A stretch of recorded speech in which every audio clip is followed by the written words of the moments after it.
However, in spite of these differences, it was very clear to Notovich that this prophetessa, whose life was recorded in the Buddhist scrolls, was indeed Jesus Christ.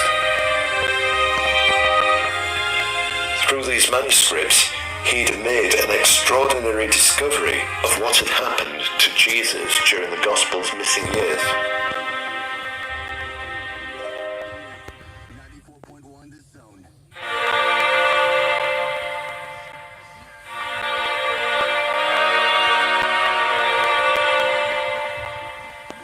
After Notovich had completed his journey, he wrote an account of his travels and his amazing discovery. He showed it to a cardinal in Rome, who tried to persuade Notovich to abandon his plans to publish the book by offering him money instead, an offer which he refused to accept. His book, The Unknown Life of Jesus Christ, was eventually published in France in 1894, and not surprisingly, it proved to be extremely controversial. Some alleged that Notovich had made up the story of Issa.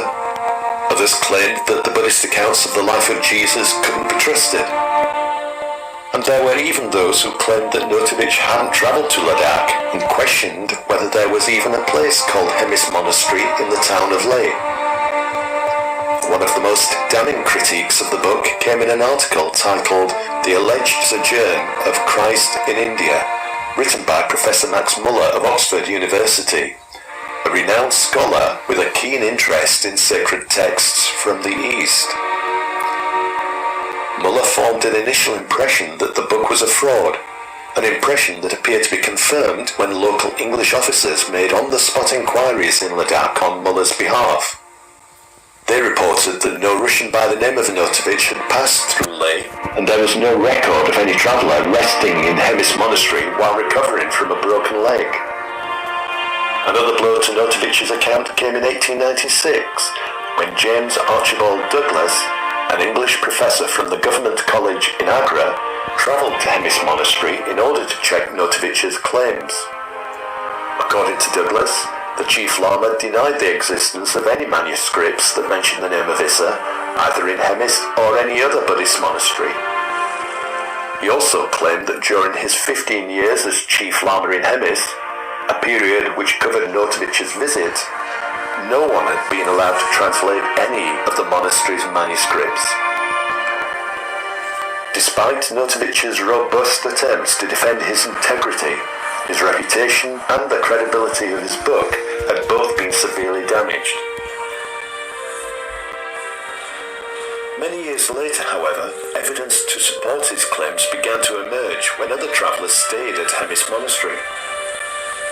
In 1922, Swami Abhedananda, a disciple of the Indian saint Ramakrishna, left the United States, where he had spent several years living and teaching, and he set out to cross the Himalayas on foot from Tibet to Kashmir. He stopped at Hemis Monastery, where the monks confirmed all the key details concerning Notovich's convalescence at Hemis. Like Notovich, he was shown a Tibetan manuscript which gave an account of the life of Issa, and he wrote down several passages from these documents, which he later published in a book written in Bengali, titled Journey into Kashmir and Tibet. Further corroboration of the Notovich account quickly followed. Professor Nicholas Roerich was a well-known Russian philosopher, writer and artist who extensively explored the Himalayas during the 1920s.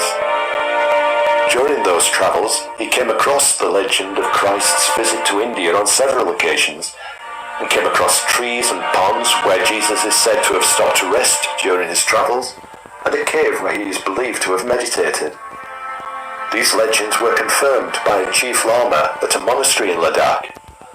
There he was shown a manuscript containing many of the passages that Notovich and Abhedananda had recorded, as well as other texts, one of which told of how Jesus was welcomed to Tibet by a Buddhist sage named Mingtse, and how he taught and healed the sick in Ladakh.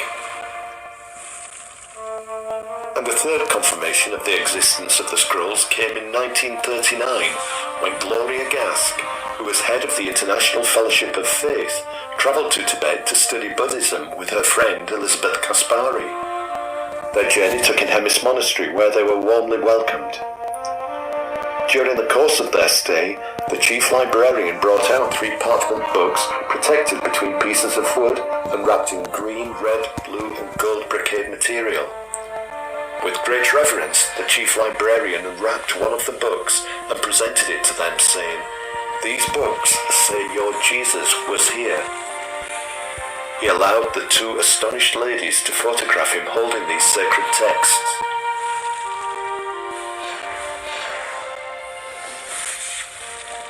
So is it true that there are Buddhist manuscripts that document the life of Issa, and if there are, is their story of Issa to be believed?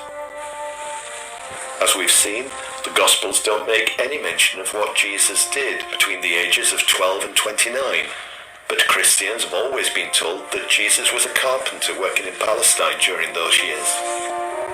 Clearly, the Buddhist story of Jesus' journey into the East completely overturns that 2,000-year-old Christian tradition.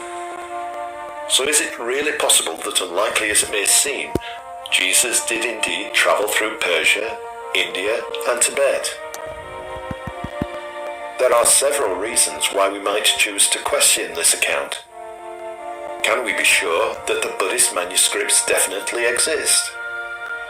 After all, as we've already seen, there have been occasions when the Chief Lama himself has denied their existence. If they do exist, can we trust that the Buddhist account of the story of Issa is true? And even if we accept it is true, can we be certain that Issa and Jesus are the same person? It is possible that the Buddhists mistakenly confused the stories of 2 different people, the Jesus we know from the Bible, and another completely different holy man from Palestine who perhaps travelled through India. Then we have the journey itself. Would such a long journey across difficult terrain have even been feasible at the time of Jesus? And finally, would a devout son such as the 13-year-old Jesus really have left home to travel alone in strange lands for 16 years, leaving behind his devoted parents, family and friends? Let's examine these one by one. If Nicholas Notovich had chosen anyone to corroborate his story, he couldn't have asked for better witnesses than those who followed him to Hemis. Swami Abhedananda had spent many years living and travelling through India as a monk before coming to the West to teach the Vedanta Hindu philosophy. He was highly regarded as one of the most remarkable spiritual and cultural ambassadors of India to the outside world. Professor Nicholas Roerich was a renowned artist, writer, philosopher and mystic who was nominated 3 times for the Nobel Peace Prize in recognition of his efforts to promote international peace through art and culture.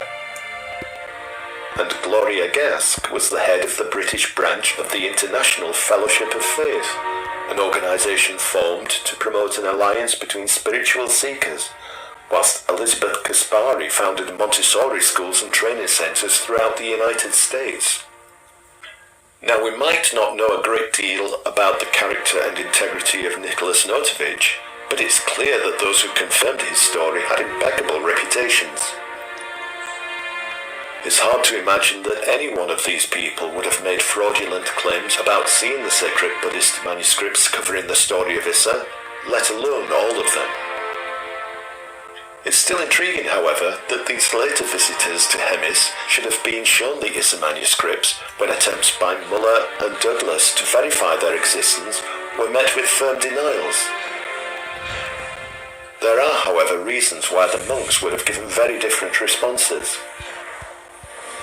The journeys through India made by Swami Abhedananda, Nicholas Roerich, and Elizabeth Kaspari and Gloria Gasp all had a spiritual purpose. This is in stark contrast to the visits to Hemis by both Professor Douglas and the English officers who made inquiries on behalf of Max Muller. Their sole purpose was to question the monks to establish whether Notovich's claims were true.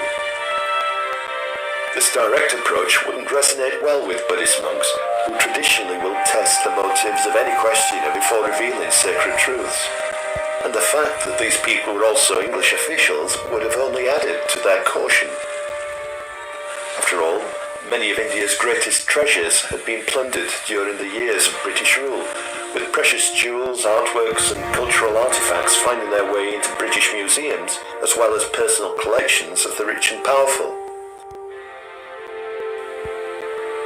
The monks must have been aware that the manuscripts shown to Notovich would be coveted by the British, and so it's perhaps no surprise that they would have flatly denied that they existed.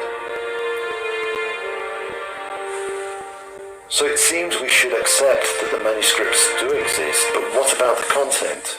Is that necessarily true? The Buddhists who originally wrote these accounts could have based them on ancient myths or unproven local traditions. They could even have invented the whole story. But again, this is unlikely. The manuscripts held in Hemis were Tibetan language copies made from ancient scrolls stored in the principal Buddhist monastery in Lhasa. These originals were written in Pali, which is the sacred language of Buddhism. It's inconceivable that Buddhist monks would have recorded the story of Issa in that sacred language if there had been any doubt that it was an accurate account of the life of a deeply revered Buddhist saint. So we can be quite sure that the Buddhist monks believed their story of Issa's life to be true. So are Issa and Jesus one and the same person? The interactions between Issa and the various spiritual leaders that he meets is definitely consistent with the personality and beliefs of Jesus that we find in the Bible. The Gospel of Matthew states that when Jesus was asked which is the greatest commandment, he replied, "Thou shalt love the Lord thy God with all thy heart and with all thy soul and with all thy mind. This is the first and great commandment. And the second is like unto it. Thou shalt love thy neighbor as thyself." The story of Issa shows his commitment to upholding these commandments and his courage in standing up to priests who violated them through their teachings and actions. This brought him into direct conflict with priests on 3 occasions during his journey. Jagannath, the Brahmin priests, tried to have him killed when he rebuked them for worshipping idols rather than the one true God and for their mistreatment of the poor. Priests in Rajputana also wanted to take vengeance against him when they found he was preaching about the need to do good to one's neighbor and encouraging the people to abandon their idols. And in Persia, when he was accused and brought before the Zoroastrian high priest, Issa had the courage to denounce their worship of the sun, accusing the priests of leading people away from God. All of these acts are entirely consistent with the actions of the biblical Jesus, who had the courage to openly condemn the Jewish chief priests and scribes for hypocrisy and for failing to practice what they preached. Like the priests who he'd met on his travels, they conspired to have him killed, this time culminating in the crucifixion. So the accounts of Issa and Jesus show them to be characters with the same spiritual principles, the same courage, and the same willingness to directly oppose any priesthood that was leading their followers astray. This makes it very likely that Issa and Jesus are indeed the same person. Is it realistic that he could have travelled such a huge distance to these far distant lands? Well, although the journey from Palestine to India and Tibet involved travelling several thousand miles, there was a well-trodden caravan route between these countries known as the Silk Route. Even in the time of King Solomon, merchants used this route to travel to and fro between Israel and the Far East, trading goods. It's quite plausible that Jesus could have joined a group of such merchants, and so it's certainly possible that he could have made this long-distance journey. And finally, is it conceivable that Jesus would have left home on his own at the tender age of 13 to travel with strangers to a far distant land? It's hard to imagine a 21st century child behaving in that way, but Jesus was living in very different times, and of course he was no ordinary child. We saw earlier that the Gospel of Luke tells us how at the age of 12 Jesus was astounding scholars in the temple. This account makes it clear that Jesus was very independently minded even at that young age, and very happy to sit and discuss spiritual matters for days without needing the presence of his parents. It's also clear from later passages in the Bible that Jesus was aware that his ministry in Palestine had to wait until the right time for the divine plan to unfold.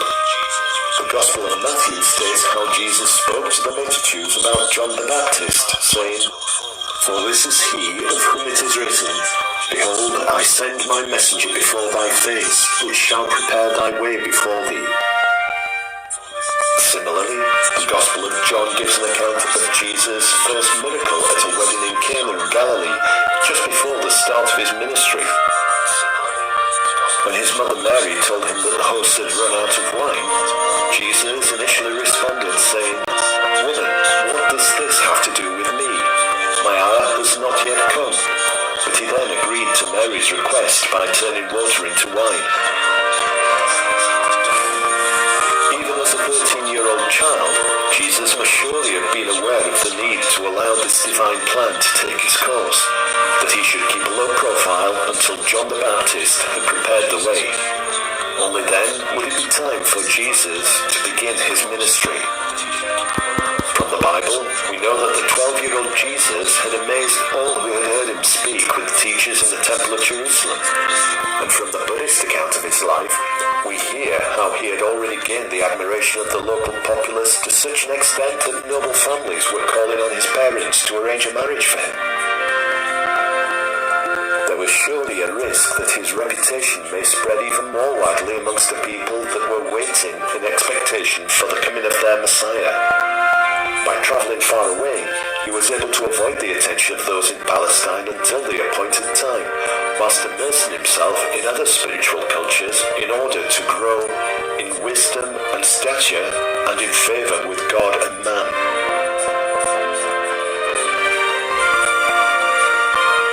The evidence strongly suggests that the Buddhist account of the life of Issa is indeed a true account of the years which Jesus spent travelling in the East, and fills in the large gap in the biblical account of his life.